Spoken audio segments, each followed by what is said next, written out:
Hello everyone. Today my name is Michelle Mora. I'm presenting on the topic of Africa's reliance on foreign aid and foreign loans.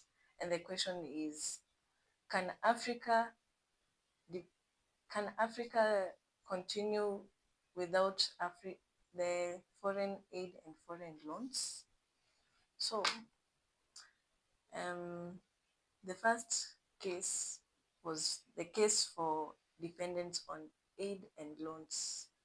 So the current reliance is that many African countries still depend heavily on foreign aid for health, education, and security sectors. Cutting this off abruptly could destabilize the essential services. For since the independence of Kenya, it has it has depended on the foreign aid and foreign loans, for example, in building the roads, building hospitals, and other facilities that are used in Kenya. And that's one of the examples I can say. So, the large scale projects like roads, energy, ports often require foreign links due to limited domestic capital markets. So the aid and loans sometimes come with technical expertise, trade access, or diplomatic leverage. Like the latest scenario I've heard of this is when Ruto went to form an alliance with the US with Donald Trump. So this has heavily, heavily benefited Kenya because now they are able to have foreign aid and foreign loans easier. But at some point this can be very it can be very addictive for Kenya. So the second case is, can can African countries really continue depending on foreign loans and foreign aids, or can they rely on themselves for in order to grow their countries?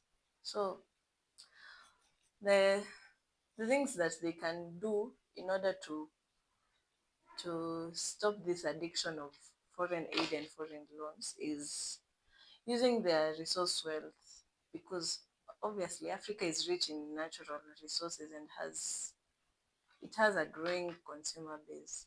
And if this consumer base is managed well, this can generate sustainable wealth without reliance on external sources. And also, Africa has domestic resource mobilization. It can strengthen their tax systems, reduce illicit financial flows, and promote the local industries. For example, the local industries like agriculture, manufacturing, and technology, which could help aid in building those roads and hospitals, and even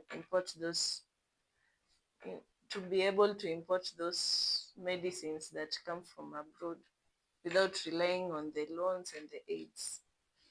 Another thing Africa can do is to avoid debt traps. One of the countries that heavily trap Africa is China, for example. China knows how to capture Africans, especially on the infrastructure, because they know how to build those roads and those architectures. And so these foreign loans often come with the high interest or conditionalities that limit which sovereignty. And breaking free from these debt traps could reduce vulnerability to external shocks. The last thing that Africa can do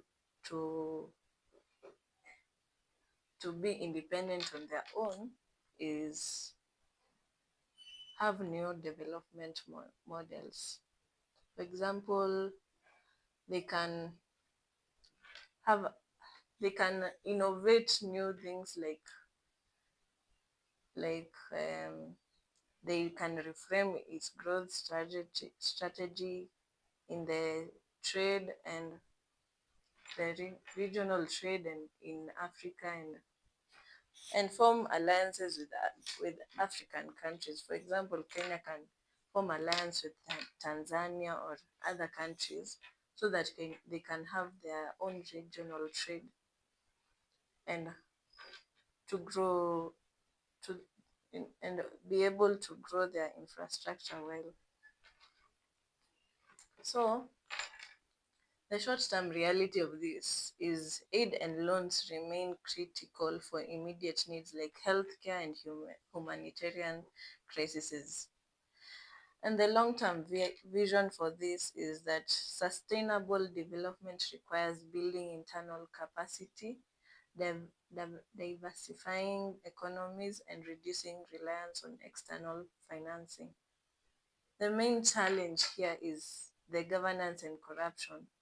And without strong institutions, even domestic resources may be mismanaged.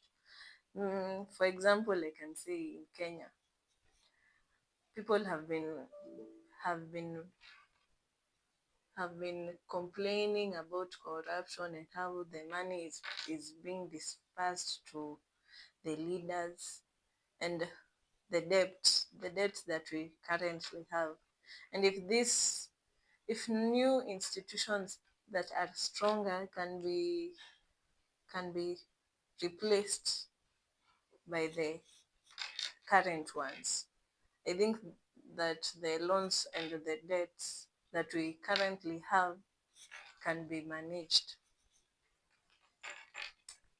That's it for me, and I hope you enjoyed the video. Thank you for watching the video, and